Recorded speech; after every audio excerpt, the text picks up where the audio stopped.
ঢাকা বিশ্ববিদ্যালয় থেকে যখন পড়াশোনা করছি আমি নিজেও অনেকগুলো পিএসসি কেন্দ্রিক পরীক্ষার ভাইবা দিয়েছি, কিন্তু একমাত্র ছাত্রদল করার অপরাধে আমাকে ভাইভাই বারবার ফেল করানো হয়েছিল। সর্বপ্রথম বাংলাদেশের কর্মসংস্থানের যেই একটা বৃহৎ সুযোগ সৃষ্টি করতে হবে। বিগত দিনই দেখা যাচ্ছে যে পিএসসি কেন্দ্রিক বিভিন্ন চাকরিতে যে দুর্নীতি হয়েছে, আত্মীয়তা হয়েছে, টাকা পয়সার লেনদেনের মাধ্যমে যে চাকরি নিয়োগ বাণিজ্যগুলো হয়েছে, অবশ্যই এই সরকার সেদিকে সজাগ দৃষ্টি রাখবে যাতে ভবিষ্যতে মেধাবীরাই চাকরি পায় এবং যার যার যোগ্যতা অনুযায়ী সবাই চাকরি পায়। এবং আমি নিজেও ঢাকা বিশ্ববিদ্যালয় থেকে যখন পড়াশোনা করছি আমি নিজেও অনেকগুলো পিএসসি কেন্দ্রিক পরীক্ষার ভাইবা দিয়েছি, কিন্তু একমাত্র ছাত্রদল করার অপরাধে আমাকে বারবার ফেল করানো হয়েছিল।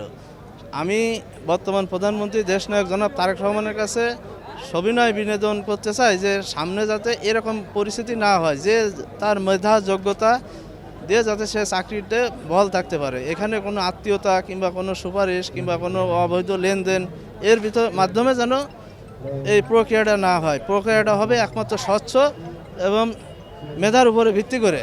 এবং আপনাদের অবশ্যই জানা আছে যে আমাদের যে 31 দফায় আমাদের এটা বলা আছে যে বাংলাদেশে কর্মসংস্থান, যে নতুন নতুন যে কর্মসংস্থানগুলো সৃষ্টি হবে, এই কর্মসংস্থানের উপর বেস করে যার যার যোগ্যতা অনুযায়ী এবং বিভিন্ন প্রশিক্ষণের মাধ্যমে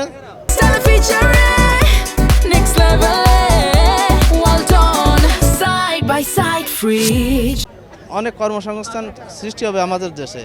আমাদের দেশের অনেক সাধারণ মানুষ যারা পড়াশোনা কম জানা মানুষ, তাদের জন্য কর্মসংস্থানের অভাব রয়েছে। সেই কর্মসংস্থানের অভাবটা কিভাবে পূরণ করা যাবে বলে আপনার মনে হয়? আমাদের দেশে যথাযথ কর্মসংস্থানের অভাব আছে।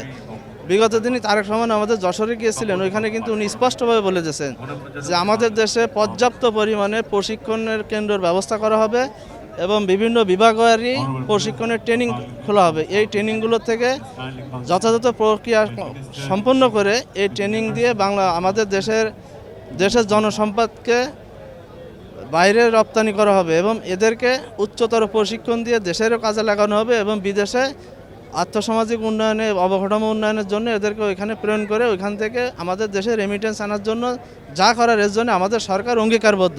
তো আমি একজন সাধারণ জনগণ হিসেবে এবং যদিও আমি ছাত্র রাজনীতির সাথে সংশ্লিষ্ট, আমি প্রত্যাশা করি যে সর্বপ্রথম বাংলাদেশের কর্মসংস্থানের যেই একটা বৃহৎ সুযোগ সৃষ্টি করতে হবে। এতে করে কর্মসংস্থানের যদি সুযোগ তৈরি হয় তাহলে আমাদের দেশের যে বেকারত্বের সমস্যা, আমাদের যে তরুণ প্রজন্মের যে উদ্বেগ রয়েছে এবং আমাদের দেশে এই আমাদের যারা অভিভাবক রয়েছে তাদের যে উদ্বেগ, সকল কিছু কিন্তু এই কর্মসংস্থানের মাধ্যমে সেটা সমাধান করা সম্ভব হবে।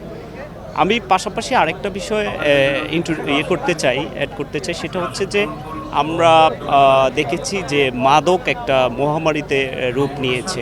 এই মাদক এবং কর্মসংস্থান এই দুইটাকেই কিন্তু সমানতালে যদি আমাদের যেই সরকার প্রধান হচ্ছে আমাদের জনাব তারেক রহমান, যিনি স্লোগান দিয়েছেন যে সাম্য মানবিক বাংলাদেশ বিনির্মাণ করবে, তা আমি মনে করি কর্মসংস্থান এবং কর্মসংস্থানটাকে যদি গুরুত্ব দিয়ে সর্বপ্রথম যদি কর্মসংস্থানের সুযোগগুলো সৃষ্টি করা হয় তাহলে আমার মনে হয় আমরা অনেকগুলো বিষয় থেকে পরিত্রাণ পেতে পারি।